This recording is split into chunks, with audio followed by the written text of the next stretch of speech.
Hi, everybody. We are delighted to welcome you all here tonight. My name is Johnny Baier. I am the executive director of the American Banjo Museum for at least a little while yet. And it is my honor to welcome you to the biggest night of our banjo year. This is our banjo prom. This is New Year's Eve. This is as much fun and as much love as we can share with you. So welcome to you all. Many of you are new here. If you're new, chew loudly. There you go. The thing I want to point out is, boy, you are joyous chewers over there. When the museum opened back in 1998, it was dedicated exclusively to the four-string banjo, and we love four-string banjos, but we all know there's a big banjo world out there, and when Jack Canine decided that it was time to encompass the entire banjo world back around 2012, we said, yeah, let's do it, and let's do it right. And over the intervening years, we, I believe, have done more than lip service, and I think one of the things that will tell that is tonight in our Hall of Fame, we are welcoming 4 5-string banjo players to the American Banjo Museum Hall of Fame. I think Jack would be proud of that. Even though he loved the 4-string banjo, he knew where he wanted this to go. So we welcome you all to Oklahoma City, and we wish you a wonderful rest of the Banjo Fest weekend. Now, seeing as they turned out the lights, this is going to be fun. I have to do a few announcements here, but and please, everything I say tonight is from my heart. If I skip over a few words, please forgive me. Thank you. I'm a proud papa. And you just heard it. My son Matt and his quartet. Weren't they wonderful? Yeah. Okay. We got over that. Now, we want to also thank the musicians who entertained you during the cocktail hour. Ron Hinkle, where are you? Ron, make some noise. Thank you, Ron. Over here. Thank you, Ron. And one of our Hall of Fame members, Lee Floyd, joined by Danny Rubio. Thank you guys for setting the mood wherever you are. We have the great fortune of a partnership with the Oklahoma City Community Foundation that was established by our founder and our benefactor, Mr. Jack Canine. We'd like to welcome Jennifer Meckling over here and Julie Diaz. Welcome, Julie.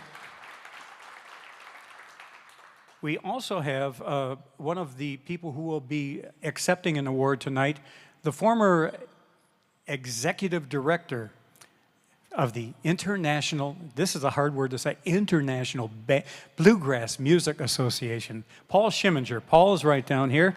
Welcome, Paul. Thank you for being here.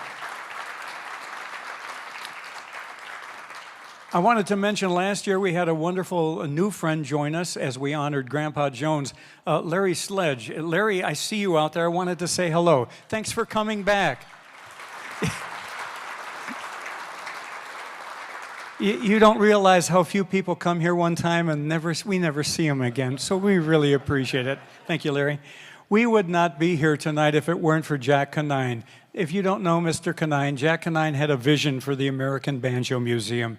He had a vision to share the history and the heritage and everything that goes with the banjo that we love, and he wanted to share it in a meaningful way, and he established the American Banjo Museum. He is our benefactor. And when Jack passed away, he left the legacy on to help us go through the next chapter of our life to his granddaughter, and we'd like to welcome her tonight, Megan Templeman and her husband, Jared.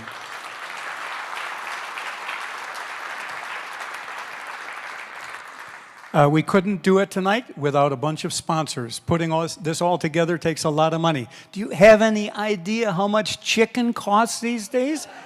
So we would like to thank all of our sponsors. One of our friends who is an ongoing sponsor, Devin and Gail Tower.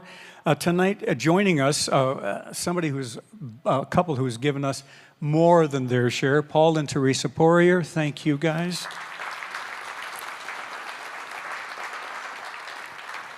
a very personal favorite without whom I wouldn't be here tonight, the family of Sandy and Lila Singleton. Thank you, Singleton family. I know you're over there. And, some of the actual businesses that kicked in, Doug Parsons Group, the PBS Services, Graphtech Communications that did the wonderful printing you saw, Oklahoma News 4, who is tied to our friend Lucas Ross, and employee, and wonderful guy. They are a sponsor. Oklahoma City CVB helped us be here tonight.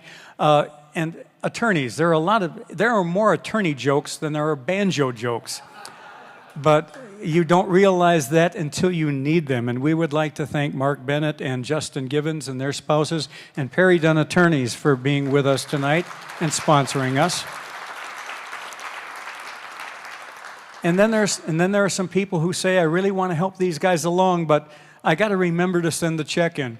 So if you didn't see their name in some of the printed collateral here, we want to thank John Hyman. John, I think you are over there somewhere with the Dallas Banjo Band. And our friend Alan Tompkins is close by. Alan is a board member as well. Alan, where are you? Right over here. Thank you, Alan. So we have an awful lot to cover tonight, but we do want to thank you for being here. Thank you for making the leap of faith to be in Oklahoma City. We hope we've impressed you. I hope you don't see any dirt roads when you look down from this high place that we're on tonight. And in that, I'd like to introduce our board president, Mr. Doug Parsons, to make some more welcomes here. Thank you.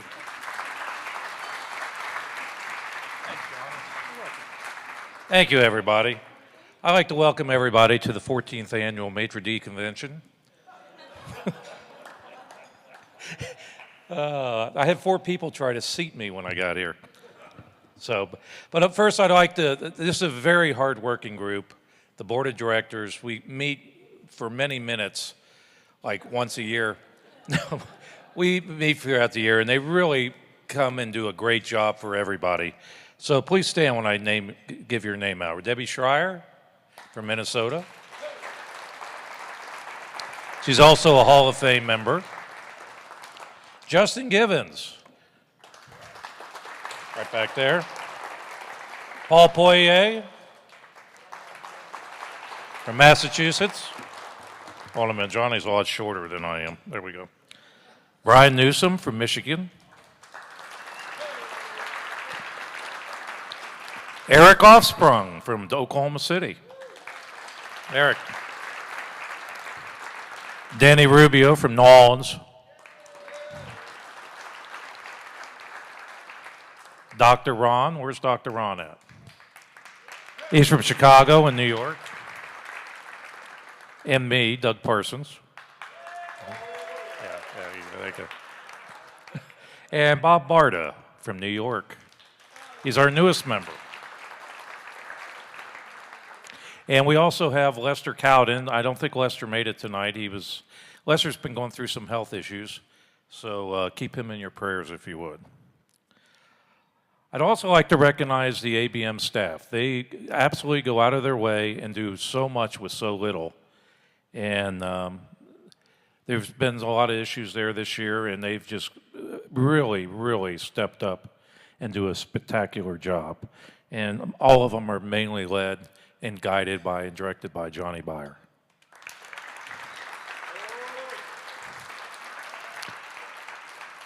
Johnny is also a Hall of Fame member.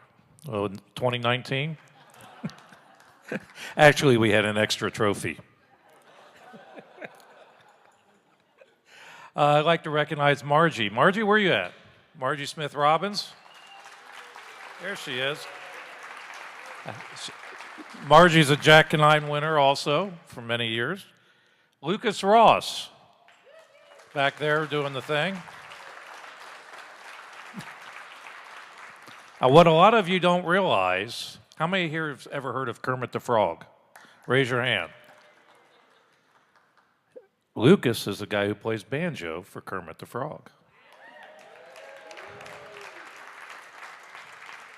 That'll get you a lot of dates. Ellie Burns, who's our secretary of the board, and does a lot of stuff at the museum. Ellie, there she is back here. And one of our newer members, Tyler Jackson.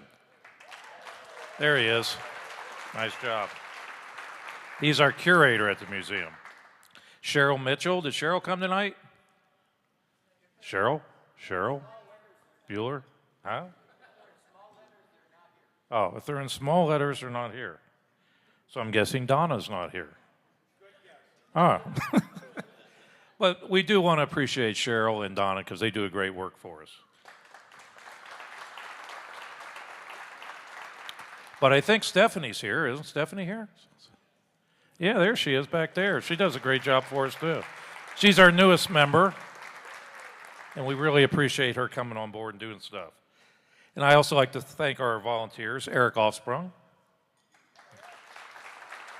Bill Elliott. Bill, are you here? There he is. And if you would like to be a volunteer, we would really love to have you because there's so many things you can do, and it really benefits us and it helps us out in a great way.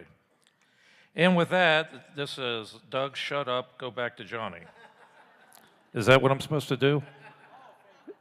Oh, the Hall of Fame members. Well, your thing's messed up. No, it says Johnny, thanks to musicians. Ron Hinkle.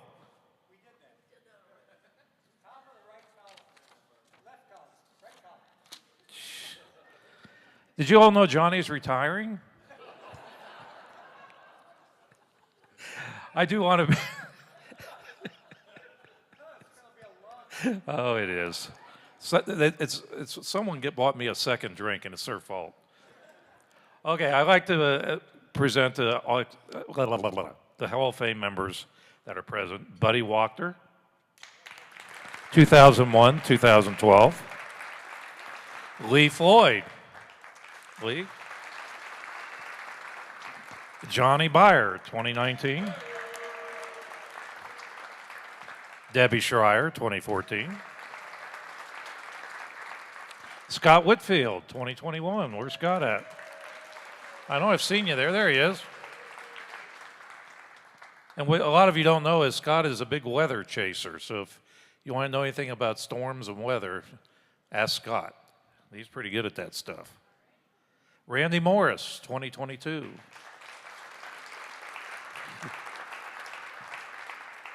And Greg and Janet Deering with the Deering Corporation. Where are they at? And if you don't know, Janet makes great sourdough bread. She brought me a loaf. I'd like to introduce the present Hall of Fame members coming up. Ned Luberecki. Ned, congratulations. Bill Evans. Where's Bill? There's Bill. And all the way from Japan, Ken Aoki. Where's Ken at?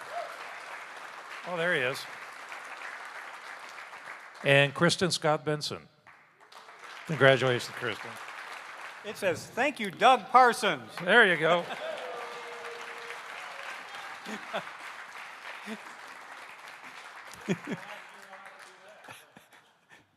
I'm shorter than Doug. So now we begin the real business of the evening, honoring our honorees.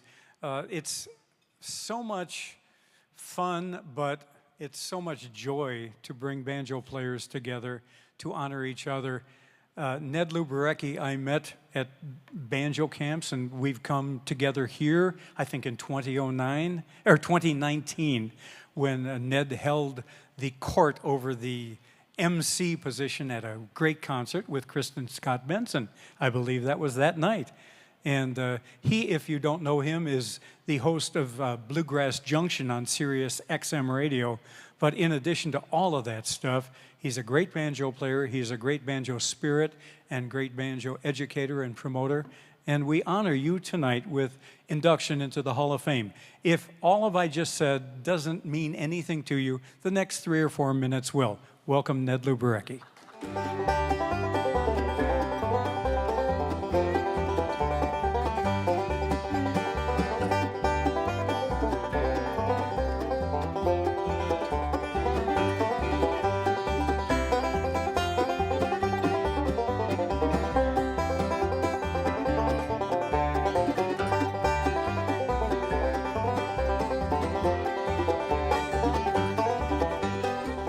Depending upon where your personal focus in our banjo world is, the name Ned Luberecki will likely conjure up different images.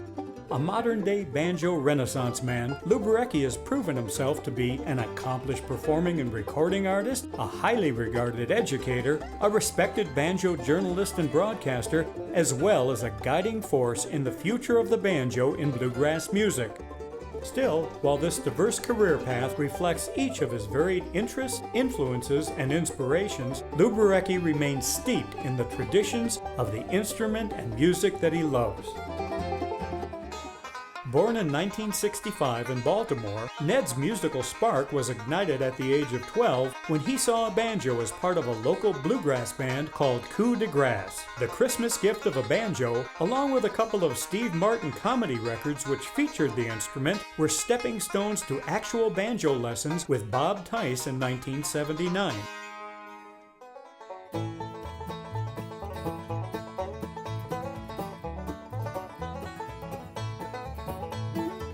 After working with local bands during the 1980s, Ned joined Paul Adkins' Borderline Band and became a professional touring musician in 1986.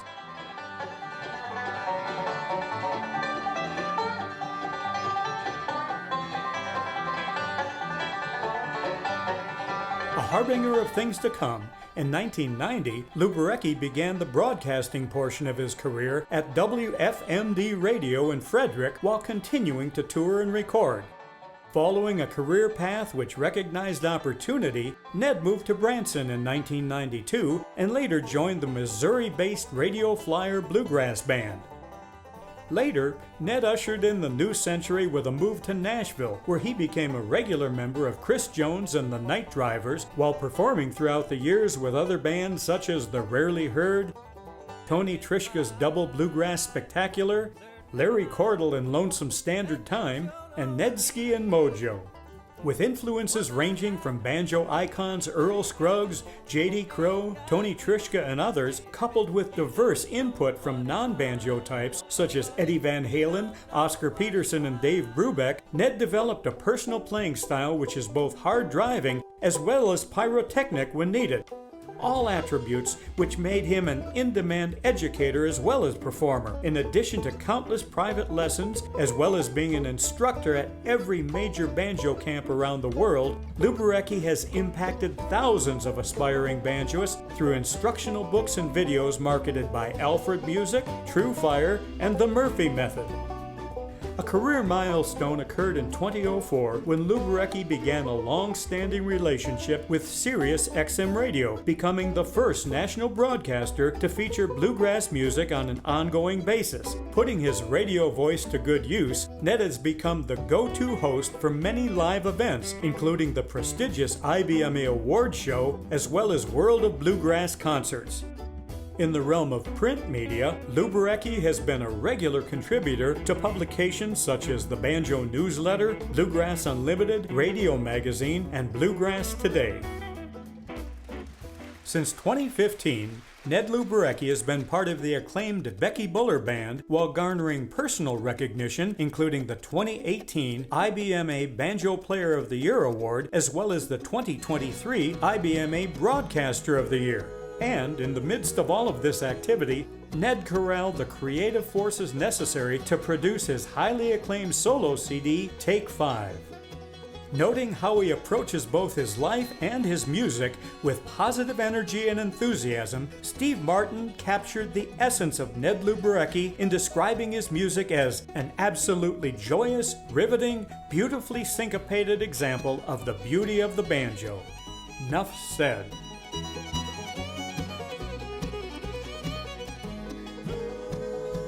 Please welcome to the stage, new Hall of Fame inductee, Ned Luberecki.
Ned, on behalf of the Board of Directors, Hall of Fame, past Hall of Fame members, welcome into the Hall of Fame. Thank you. Congratulations.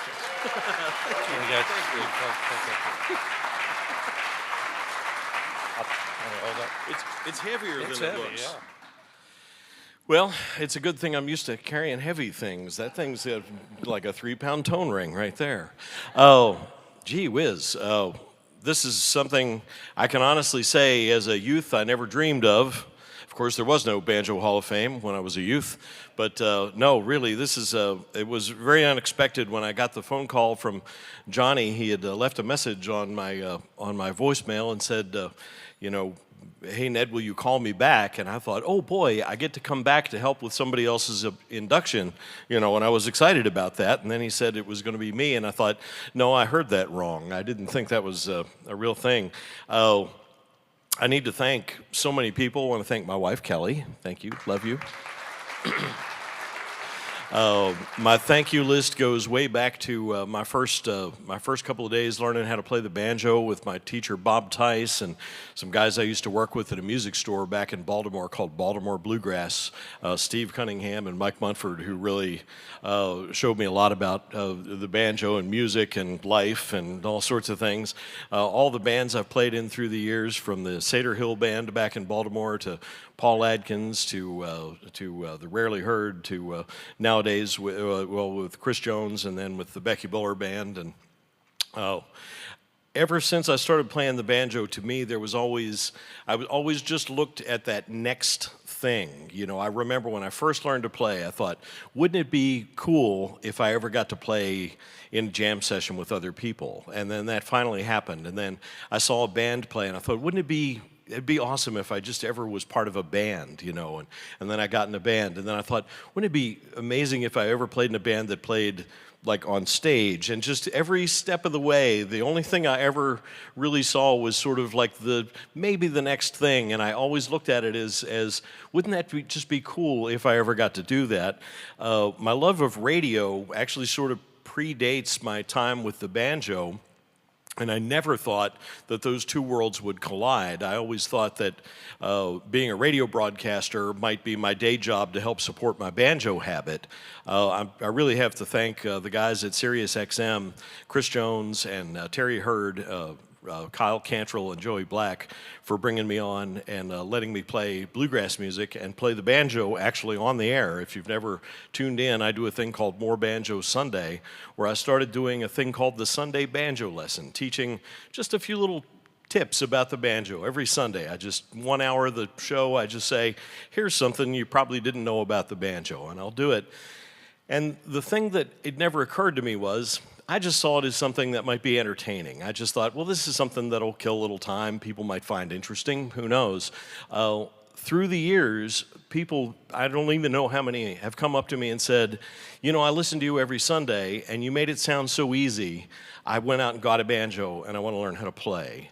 And they've shown up at music camps where I've taught and said, hey, I heard you on the radio, and I wanted to come, you know, take lessons from you because I heard you do this and you made it sound easy. And that's one of the things that just is really sort of special to me, because you never think of what kind of influence you might have on somebody. And I always think it was so important to me, the people like my heroes, like, people you saw up there, Tony Trischka and Alan Mundy, and some of the many Hall of Fame members here, who were really kind to me as a kid and said, hey, you know, you're learning to play the banjo. That's cool. You know, here's something. Let me show you this. And I've always tried to pay that forward. And so that's why this means something to me here tonight. So to the board, to everybody involved with the American Banjo Museum, thank you.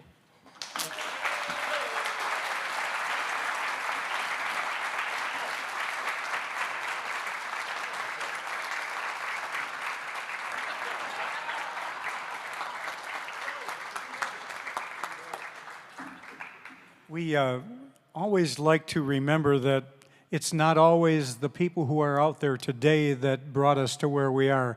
Honoring our pioneers, the people who have created the musical language, the environment that we live in musically, are our heroes. And among the people who play the 5-string banjo, one of those heroes, one of those pioneers, which we have been a little bit late in honoring, but making up for tonight, is Dr. Ralph Stanley. He truly, truly was a person that defined the sound of a region, of a generation, of a style of music.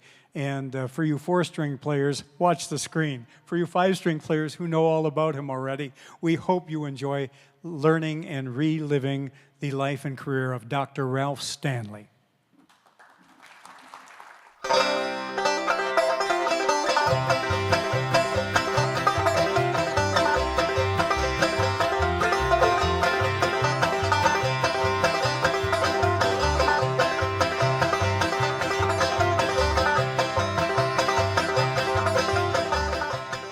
Whatever quality it is that turns an ordinary banjo player and singer into a legend, Dr. Ralph Stanley had it in spades.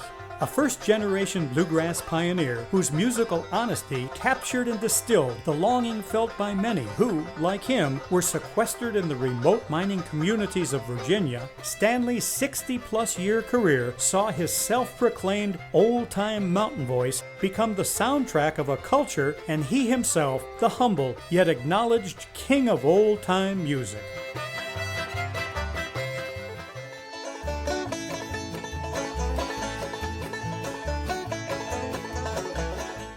Born in 1927 in the Clinch Mountains of Virginia, Ralph Stanley learned both ballad singing as well as the clawhammer banjo playing style from his mother, Lucy Jane.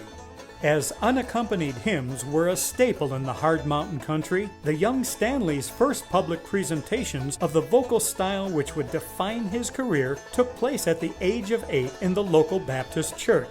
Inspired by the Grand Ole Opry and dreaming of such fame, Ralph began making music with his older brother Carter, only to have those dreams put on hold when both brothers were drafted into the Army near the end of World War II.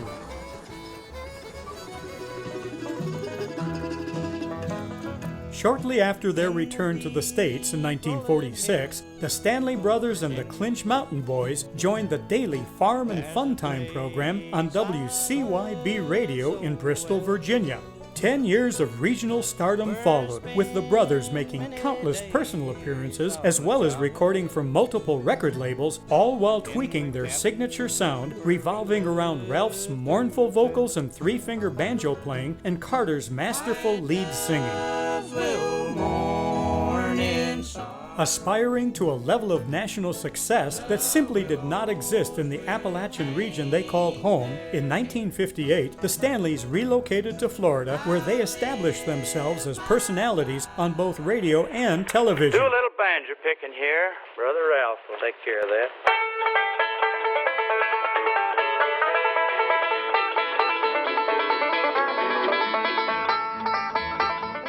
Through their groundbreaking Swanee River Jamboree, along with constant touring to cities and college campuses, the Stanley Brothers were finding new audiences and fame they could have only dreamed of in Virginia. But just as things were going so well, tragedy struck in December of 1966 when Carter Stanley passed away.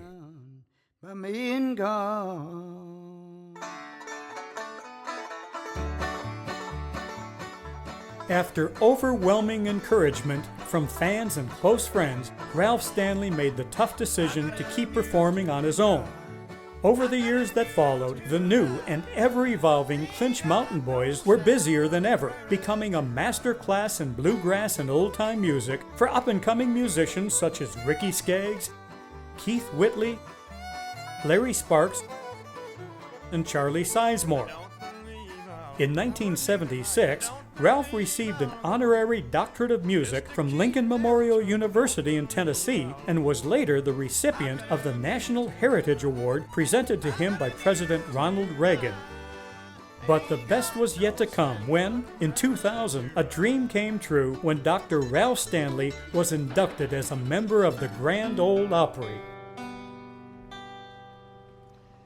Oh, Dad, Later that year, after nearly 6 decades in the music business, national mainstream notoriety came Ralph Stanley's way when his a cappella vocal rendition of "Oh Death" was prominently featured in the hit film "Oh Brother, Where Art Thou?" Both the film and platinum-selling soundtrack, which also included an adaptation of Stanley's Man of Constant Sorrow, introduced the music of Ralph Stanley to a new and far-reaching audience and resulted in his winning the 2002 Grammy Award for the Best Male Country Vocal Performance. More recognition was to follow, including the Living Legend Award presented by the Library of Congress, as well as the National Medal of the Arts given to him by President George W. Bush in 2006. In 2014, the octogenarian contemplated retirement, but again acquiesced to the request of family, friends, and fans, continuing to perform at major concert events as well as the Grand Ole Opry until his death in June of 2016. Ralph Stanley's legacy to bluegrass and old-time music lives on, not only through his own immense body of work, but in the music of the countless other musicians who have been inspired and impacted by the king of old-time music, Dr. Ralph Stanley, a musical legend, a lifetime in the making.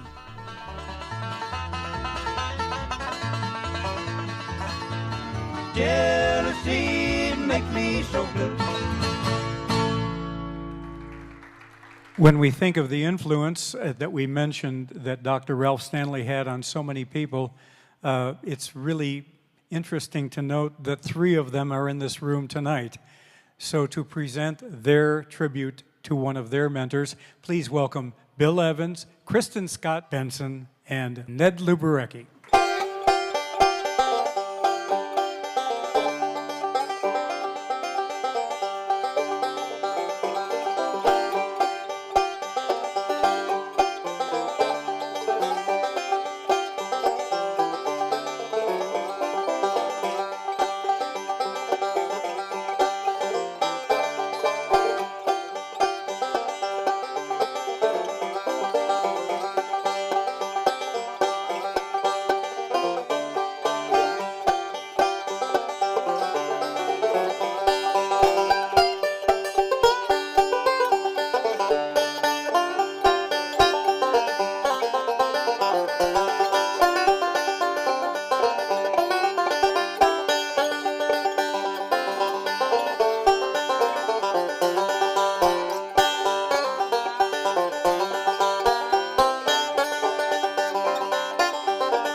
And to accept on behalf of the family of Dr. Ralph Stanley, please welcome the former Executive Director of the International Bluegrass Music Association, Mr. Paul Schimminger. Paul.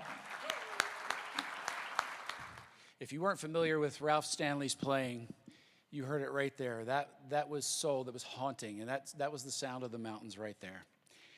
Thank you, Johnny, for asking me to share some thoughts and to accept this honor on behalf of the late Ralph Stanley and the Stanley family. His contributions to the community, as well as the broader community, can never be overstated. I'm truly honored and humbled to celebrate one of the Mount Rushmore figures in bluegrass music and the banjo during this induction ceremony. First, I'd like to pass along that Ralph Stanley II asked me to pass along the Stanley family's heartfelt gratitude for honoring Ralph and their apologies for not being able to attend today. He said that his dad would be quite proud with this honor, and he also asked, the family wanted me to pass along congratulations to each of the inductees this evening. I also want to extend my congratulations to Ned, Kristin, Bill, and Ken, a group of fine musicians who also include some fine friends. Ralph Stanley is truly one of the iconic figures in bluegrass music. He and his brother Carter were in the IBMA's second induction class into the IBMA Hall of Honor in 1992, now known as the Hall of Fame, following only Bill Monroe, Earl Scruggs, and Lester Flatt. Conveying the weight of his impact and contributions to this instrument and to the music is daunting, especially in brief remarks. I spoke to a few people who I know could help. I wanted to share some of their thoughts, their impact on them. Ricky Skaggs, who joined Ralph Stanley and the Clinch Mountain Boys when he was 16 years old and is a member of both the Bluegrass Music Hall of Fame and the Country Music Hall of Fame. Ron Block, 14-time Grammy Award-winning and IBMA Award-winning banjoist and guitarist. Jim Lauderdale, legendary singer, songwriter, and performer who collaborated with Ralph to win the Grammy for Best Bluegrass Album in 2003. And Jeremy Brown, banjo player today with the Poe Ramblin' Boys, who grew up with Ralph and whose banjo style channels the style that Ralph made famous. There were three consistent themes in how they described Ralph Stanley's banjo style and impact on them. 1, soulful and distinctive. 2, edgy and rhythmic. And 3, melody-driven and consistent. For soulful and distinctive, you know within 3 seconds of hearing Ralph Stanley that it's him on the banjo. There's no mistaking it. In North Carolina, there's a hotbed of banjo players. We know Earl Scruggs and Don Reno, and they were playing really more in a style that was about syncopation and bounce and improvisation. But Ralph Stanley grew up in the mountains of Southwest Virginia, surrounded by the area's soulful sounds of old-time music. The clawhammer banjo style he learned from his mother influenced his unique three-finger style that was stylistically different from Earl's. We were talking earlier about how Earl would often use the thumb on the 3rd string and 4th string. Ralph used his index finger on the 4th string on a regular basis, very different from where Earl was. Ralph and his brother Carter had one of the few prominent bands in bluegrass that did not descend from Bill Monroe's musical lineage.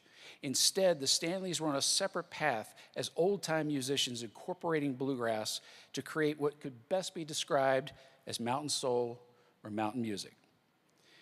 We talked about being edgy and rhythmic. Jeremy Brown described it perfectly when he described it as pure driving gallop. And finally, melody-driven and consistent, rather than flashy and improvisational. Ricky Skaggs related a story when he was playing mandolin on stage with Ralph when he was in his teens. On one occasion, he decided to throw in this newfangled lick that Jethro Burns or Jimmy Goodrow had heard. And, you know, as a youngster, you want to try the fancy stuff, too. As soon as he did that, he caught the glance of Ralph Stanley out of the corner of his eye. Ralph didn't say anything at the time, but as soon as they walk off the stage, Ralph went over to him and gently said, "You know, I think about the melody when I'm playing so the crowd can hear the song." Ricky never forgot that important message. Ron Block, who describes himself as the weird kid in California who would pull into his high school in his '65 Mustang blasting Ralph and the Stanley brothers, acknowledged how influential Ralph's banjo playing has been for him to make sure he remains tethered to the melody.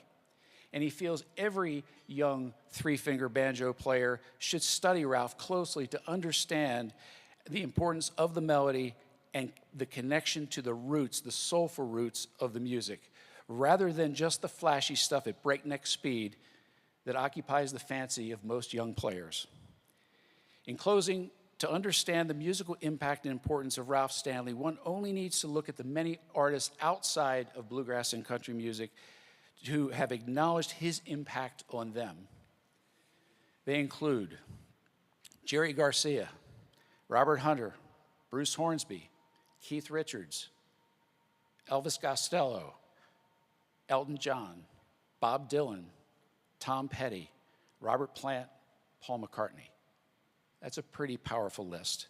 It's not bad for a mountain-born banjo player growing up at Big Spraddle Creek in McClure, Virginia. Thank you very much. By the way, Paul, beautifully said. What a nice tribute, Paul Schimminger. Thank you. One of the joys that I have when we put these presentations together is getting to learn and know something about people I didn't know too much about. Bill Evans is a banjo player. I've seen his name and I've seen many of the things he's done, but I didn't know too much about him. And to find a guy who not only is embracing one style of banjo playing, but then yet another style of banjo playing, yet another style of banjo playing, and doing it with musicality and virtuosity, it's really exciting for a guy like me.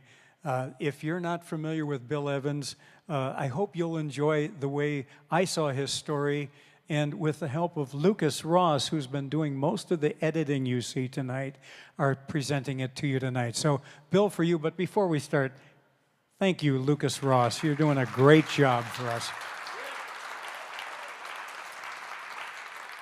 So here we go. Meet Bill Evans.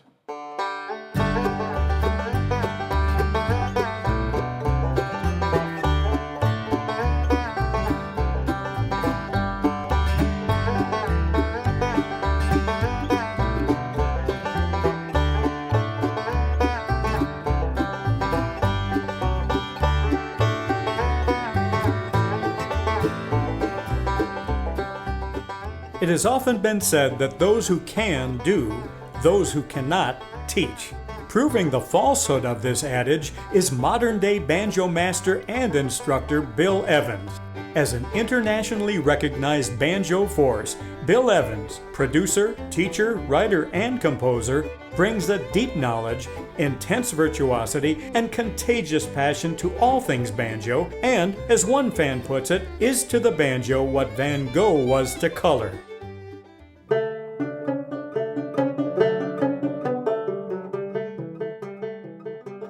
Starting with a love for bluegrass music that began in the 1980s, with his first band, the Virginia-based Cloud Valley, Evans became an obsessive student of the banjo and its colorful history in American popular culture.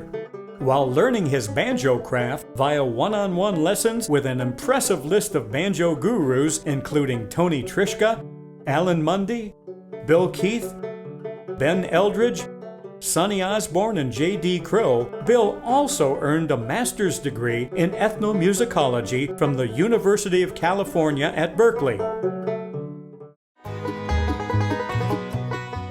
Armed with both skill and passion, Evans became a pivotal figure in the progressive bluegrass and new acoustic music movement while devoting equal time and energy to the preservation of the banjo's diverse musical heritage. During the past 3 decades, he has shared the stage with iconic performers such as David Grisman, J.D. Crowe, Alice Gerard, Tony Trischka, Mike Seeger, Alan Mundy, and many others. And through his numerous recordings, Evans displays a level of artistry that successfully bridges traditional with contemporary sounds and playing techniques, creating new music that is firmly established within bluegrass tradition but draws upon his broad knowledge of classical, jazz, and world music as well. In addition to his passion for bluegrass, Bill Evans is also an expert player of the mid-19th century minstrel banjo and late 19th and early 20th century classic banjo styles. Authentically performing these styles and more on historical instruments, Bill brings all of his diverse musical performing interests together in one solo concert program entitled The Banjo in America. Representing the U.S. State Department, recent years have seen Evans taking the banjo in America to audiences around the world, presenting the instrument to a large international audience with dazzling artistry as well as significant historical depth. But there is more. While pleased and proud of his career as a performer, Bill Evans' greatest satisfaction comes from sharing his passion and knowledge with others.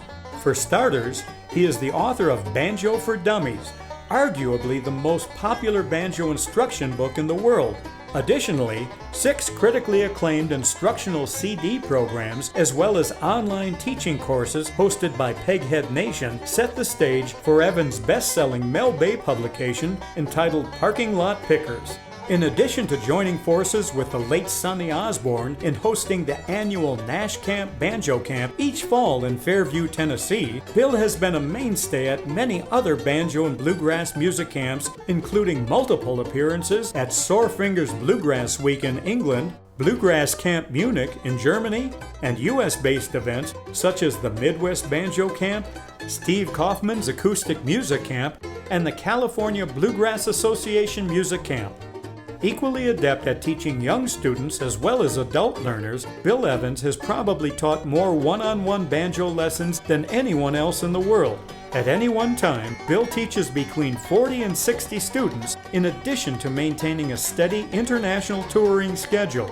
A 2022 recipient of the Steve Martin Banjo Prize, today, Bill Evans continues his banjo journey, creating music which Bob Allen from Bluegrass Today describes as brimming with a sense of joy that makes life worth living.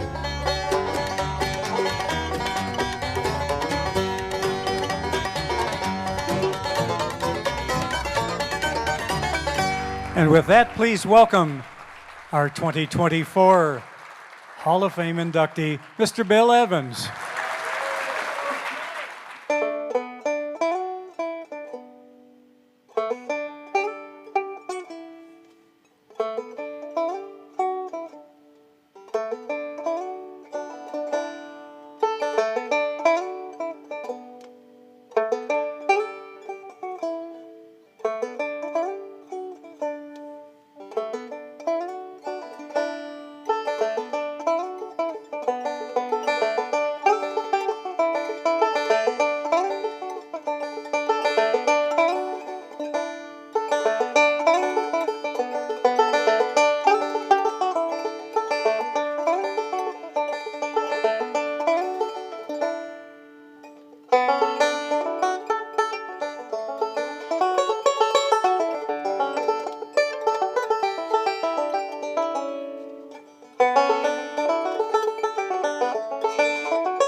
Bill, it's heavy. Yeah, congratulations and welcome to the Hall of Fame for the American Banjo Museum. All right, let's take our picture.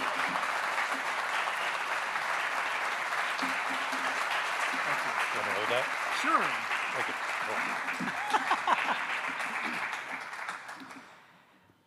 Thank you so much. You might have noted that the banjo was dumb enough for 2 dummies books, not just one. I'd like to thank the board of the American Banjo Museum and the staff and the officers, not only for creating this award, but for the institution, for the great museum, which I'm seeing for the first time this year. My family is here. My 3 of our 4 kids, Jesse, Corey, and Josh, and my wife, Babby, and they all made the trip from various parts of the country. Our daughter, Rachel, is at home in Atlanta with her 2.5-month-old twins. So she had a good excuse, right? And what a way to start off as grandparents. I keep telling people it's more than 1 + 1 when you have twins.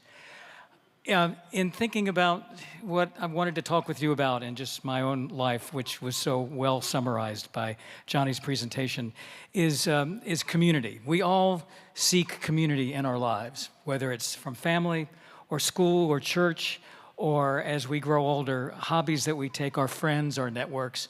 And when I think about my own life, I've been blessed by community at every step of the way. Getting interested in the banjo rather in isolation in Norfolk, Virginia, after watching Hee Haw on television.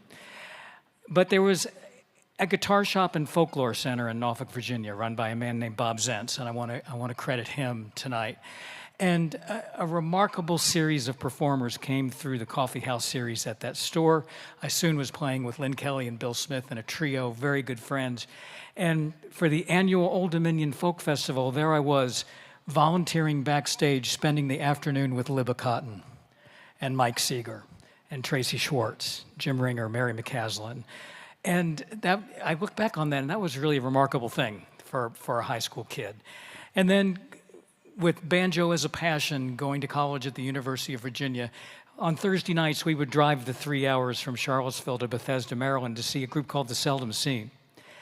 I was transcribing every note from all of Ben Eldridge's banjo solos from the Seldom Seen. And during the break, in a bar that was really no longer than, maybe 50 feet wide and 12 feet wide, 50 feet deep, we would sit cross-legged on the floor and he would show me those solos in between the sets. I think about community. I was becoming a part of the community when people were giving to me. And that continued with friendships with Alan Mundy and Tony Trischka at J.D. Crowe. And then I served as the associate director of the International Bluegrass Music Museum in Owensboro, Kentucky, and became friends and student of J.D. Crowe and Sonny Osborne. I learned so much about life from these individuals, not just music. I remember 2 things that Sonny told me that I always remember. I ended up road managing the Osborne brothers and Mac Wiseman one weekend at a festival. And we were going back and forth from the festival, but they ate every meal at Denny's. And finally, after about the 5th meal, I asked Sonny, I said, "Why are we eating every meal at Denny's?" And he said, "Well, you always know what you're going to get." And watching the Osborne brothers and Mac Wiseman over the course of the weekend interact with fans, it was an exhausting process. And around Denny's one morning, I yawned.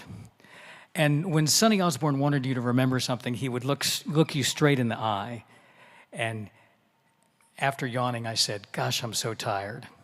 And Sonny pointed at me and he said, "Never say you're tired." Now think about that. That's a deep statement if we apply it to all aspects of our life. Keep going. Never say you're tired. From J.D. Crowe, very different person than Sonny Osborne in personality and in musical style. He was always encouraging me to be bold in my playing, not just to copy Earl Scruggs. And when I think of community, I suddenly realized, gosh, I was in the middle of it. And through a process that took a while, things turned around for me. And I realized that the best part of community for me was teaching others and to give to others. And that ignited a fire some 20 years ago that hasn't extinguished. And so I'm more excited about the banjo now than ever, but excited in a way that I can give to others, and also with extreme gratitude as well. And I'm blessed by so many great things. My faith, my family, all of my students, the camps, all of you. And we're in a wonderful community. Let's continue to celebrate it. Thank you so very much. Beautifully said, Bill, and congratulations, Bill Evans. Now, Bill spoke of community. Music is a universal thing. And I learned that about 3 years ago when we purchased for the museum some banjos from the legendary collection of Akira Samura. And I had the good fortune and wonderful adventure of visiting Japan for the first time. The people there were so welcoming, so polite. I never heard a car horn once in Tokyo. And I remember the night that Akira set up a little banjo party. And he says, I'll have you picked up. And I was picked up by our next inductee. He drove a 1976 Mercedes, spoke very little English. I speak English like he did, spoke very little English, but we connected that night. We sat on a stage, sat with banjos, with very few words spoken, and created some music. It was truly one of those things that made me realize how music is universal in its appeal. His name is Ken Aoki. He is, as far as I'm concerned, one of the most exciting and musical banjo players I've ever heard, and I am honored that he made the trip halfway around the world to be with us tonight. So if you're not familiar, I think you'll enjoy just a little background before you meet the man himself. Please, Ken Aoki.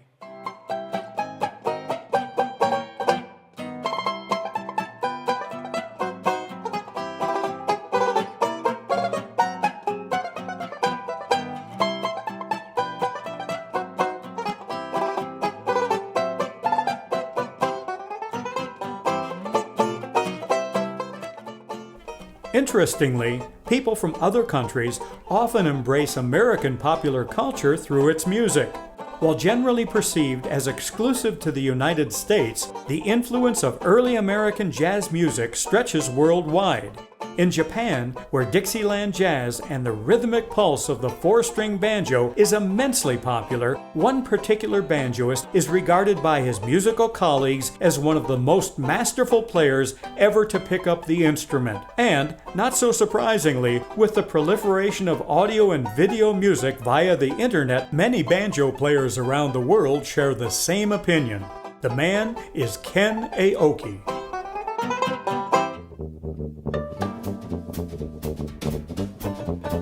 Born in the densely populated Chiba region of Japan in 1979, Ken's first exposure to 1920s American music came courtesy of an antique wind-up phonograph and a cache of old jazz records. Intrigued by the sound of the banjo, Aoki set out to find one for himself. No small task in a country where many music stores did not know what a banjo was. Finally finding an inexpensive 5-string banjo with the 5th string removed, Ken Aoki literally willed himself to learn to play the tenor banjo. Teaching himself from an antique instruction method book by William Banjo Bill Bowen and records, most notably from Harry Reeser, through his high school years, Ken played the tenor banjo exclusively. However, after hearing recordings by plectrum banjoists such as Eddie Peabody, Perry Bechtel, Buddy Wachter, Brad Roth, and Doug Maddox, when a Buddy Wachter instructional video found its way to Aoki's hands, his progress really took off.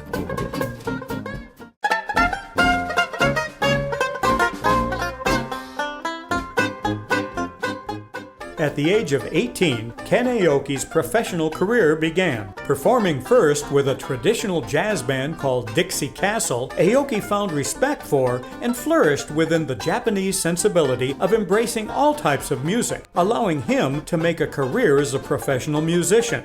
in addition to regional gigs in Japanese nightclubs, restaurants, corporate and civic events, and school programs that feature live music. As Aoki's skill and reputation grew, he became a worldwide banjo phenomenon as the result of an international tour in 2004, as well as appearances at festivals in the Netherlands, Hungary, and the United States.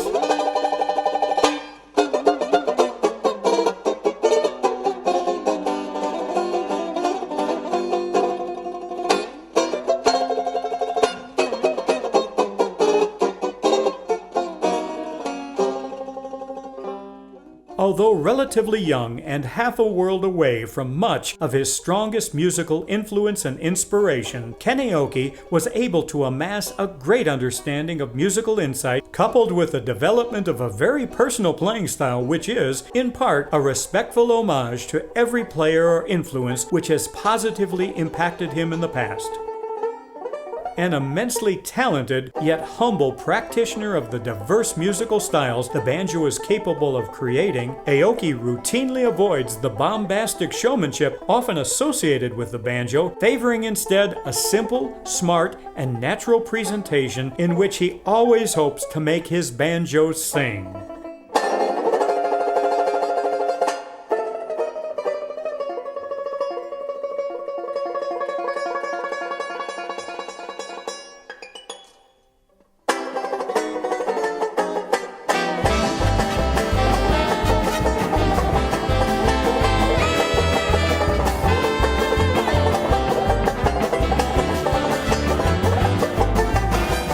With a warm smile and impeccable musicianship, Ken Aoki has introduced the banjo to a large international audience in the most positive and musical manner possible, proving, beyond a doubt, that music truly is a universal language.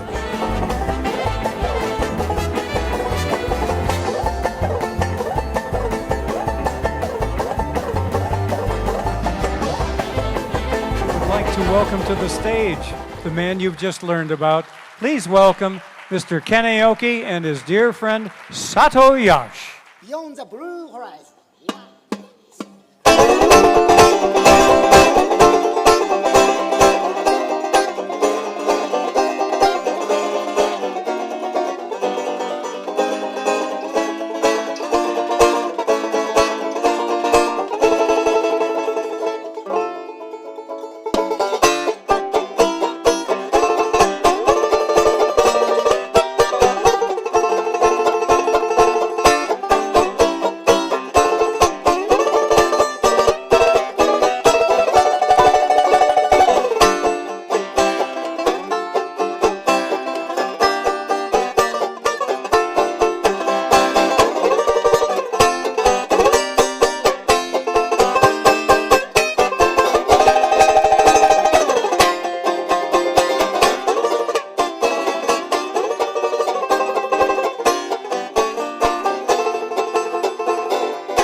to say a few words about our new honoree. Welcome, Buddy Wachter.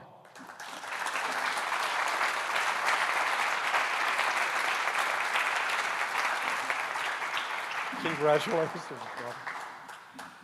We had a jam session last night. It was incredible. Not a word was spoken.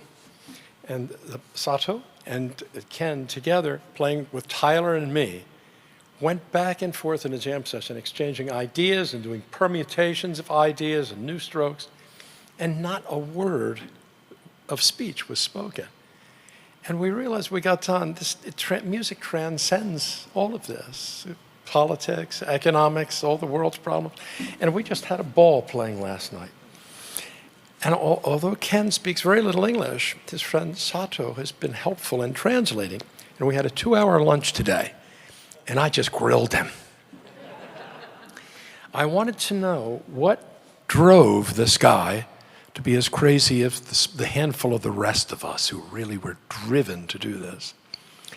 And as we're doing the translation, he totally lit up, and he said, these are his words. He said, "It is a fire inside, and it drives me to play more and to practice incessantly, all the time."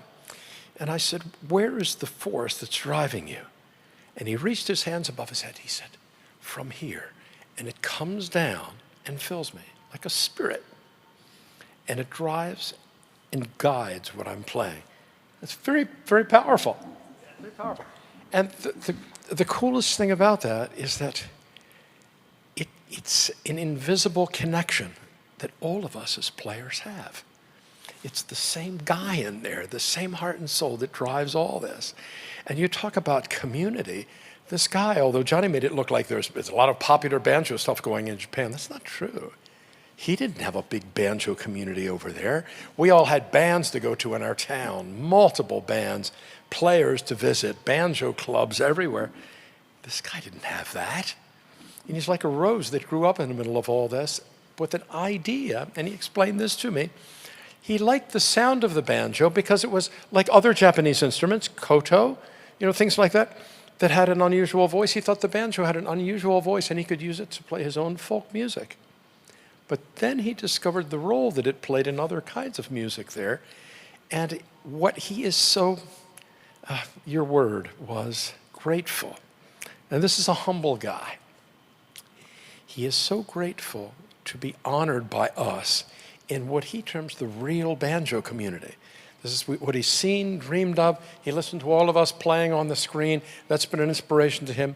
And now I would like to offer you our partnership as a brother in our community. That's it. Great to have Ken. I think this award may weigh more than you. But on behalf of the American Banjo Museum, the board of directors, all the past Hall of Fame members, congratulations.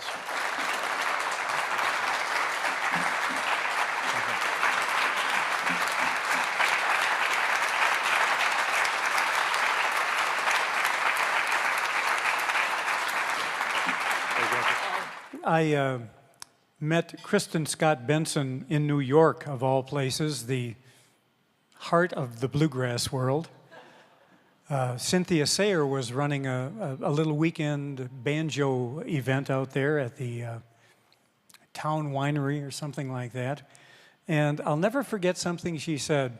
I was trying to find the words to express how it was a connection that we had.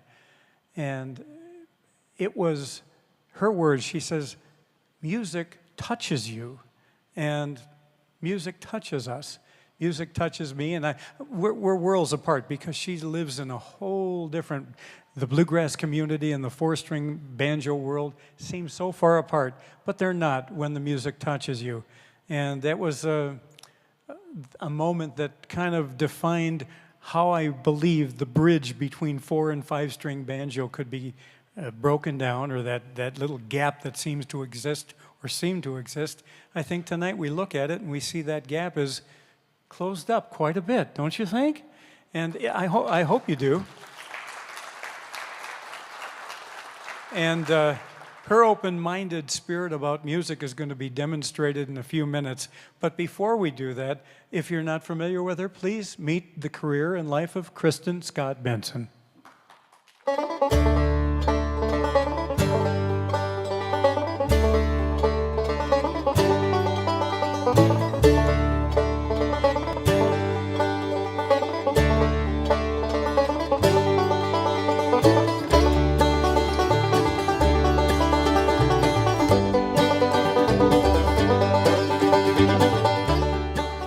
Working within a genre of music which had been historically male-dominated, with impeccable musicianship, tone, taste, and team spirit, banjoist Kristin Scott Benson has not merely overcome, but erased much of the gender bias that once existed within the world of bluegrass music.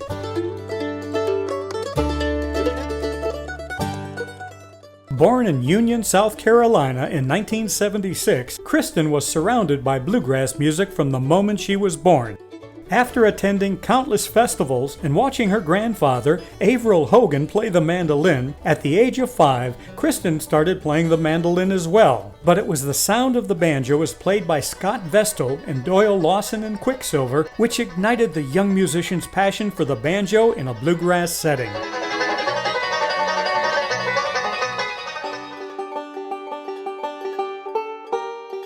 After her first attempt to learn the banjo was interrupted when her instrument was destroyed in a house fire, at the age of 13, and taking lessons from Al Olstein, Kristin began her banjo journey in earnest. Her quick musical progress, as well as work with gospel and pop bands during her high school years, prepared her for both the musical as well as academic opportunities that were on her horizon when she moved to Nashville in 1995. Attending Belmont University, ultimately graduating summa cum laude with a BBA degree in marketing, it was Nashville's thriving music community which had captured Kristin's undivided attention. Joining the Larry Stevenson Band in 1995 proved to be a pivotal point which saw Kristin perform on the Grand Ole Opry for the first time while simultaneously forging a lifelong friendship with bluegrass banjo icon Sonny Osborne. In 2000, Kristin married mandolinist Wayne Benson and formed a new band called Sally Jones and the Sidewinders prior to joining up with Larry Cordell at Lonesome Standard Time 3 years later. Yet, with all of her associations thus far, it was joining the Grascals in 2008 which resulted in the most fulfilling and memorable moments and experiences of Benson's career. We got one of the best banjo players on this earth, Kristin Scott Benson right here. Oh, KSB! In addition to doing over 200 appearances on the Grand Ole Opry, the Grascals have performed on The Tonight Show with Jay Leno, The Late Show with Craig Ferguson, The Talk on CBS, and for President George W. Bush. The Bluegrass Supergroup has also been named Entertainers of the Year on 2 separate occasions by the International Bluegrass Music Association, as well as producing a Grammy-nominated album, Life Finds a Way, in 2012. Kristin's many recording projects, beginning with her self-produced Straight Paths in 1996 and leading up to the 2023 Mountain Home Records release Pick Your Poison in a duet setting with husband Wayne, firmly established her credentials as a serious solo artist, a fact which was acknowledged by her being honored as the IBMA Banjo Player of the Year an amazing 6 times, as well as being the recipient of the Steve Martin Prize for Excellence in Bluegrass and Banjo in 2018. Among her greatest joys, in addition to watching her son Hogan grow up, is Kristin's fervor for teaching her banjo skills to others. Be it through one-on-one lessons taught both in person or via the internet, or her participation in organized teaching events such as the Blue Ridge Banjo Camp, Benson has a gift for instilling a passion for the banjo in her students, making them fall head over heels in love with bluegrass music in the process. And it must be remembered that all of this was accomplished by the person whom many consider to be the first woman ever to be a successful side musician in a top-tiered bluegrass band. Her role in the Grascals is not one of a front person or a vocalist, but instead that of a hard-driving banjoist helping a nationally known festival headlining band to reach new musical heights. Larry Nagar of Bluegrass Unlimited said it best when he simply stated, Kristin Scott Benson takes the banjo where no woman has taken it before.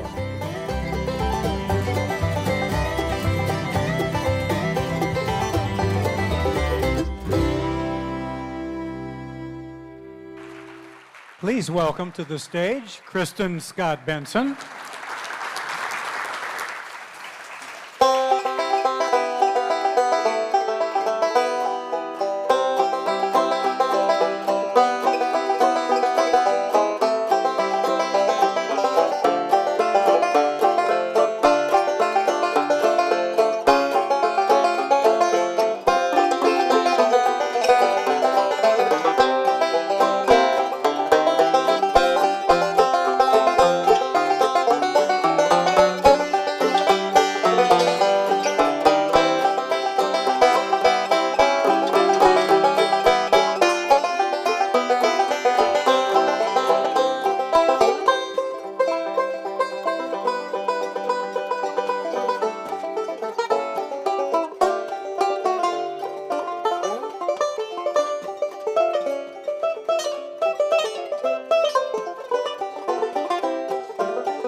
Well, I am only slightly more equipped to make a speech than Ken.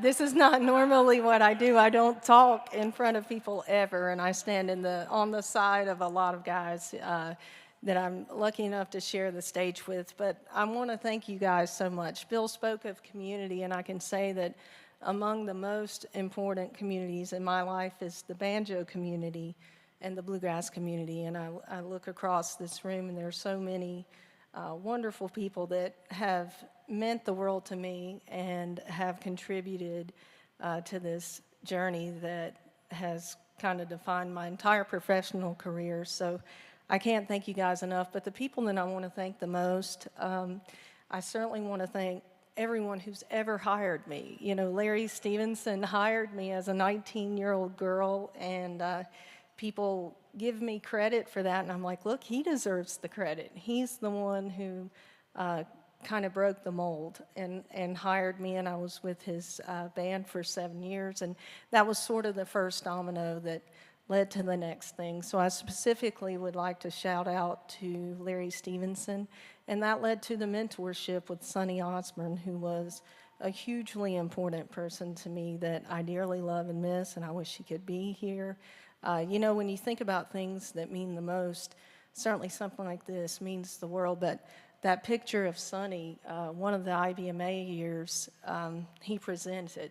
It was so perfect, and I was lucky enough to win. And there's a shot of him looking at me with such approval, and that approval from someone who means so much to you musically, those are the things that I think I'm most proud of and most thankful for. But with that being said, I certainly want to thank the Grascals for the last 16 years that I've been in their band. I want to thank the Deerings. I play a Deering banjo, and I'm very proud to do that.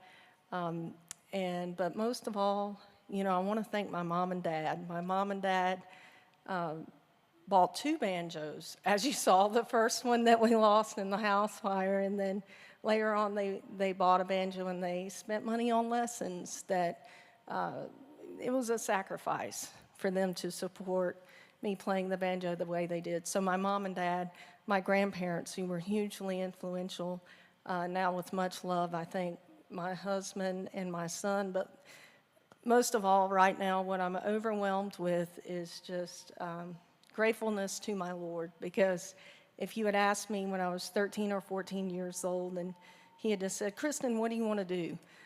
I would have never asked for this much. So he gets all the glory tonight. Thank you all. It's a precious honor. Anyone who was involved in making this happen, I thank you very, very much, and it's a great privilege. Thank you.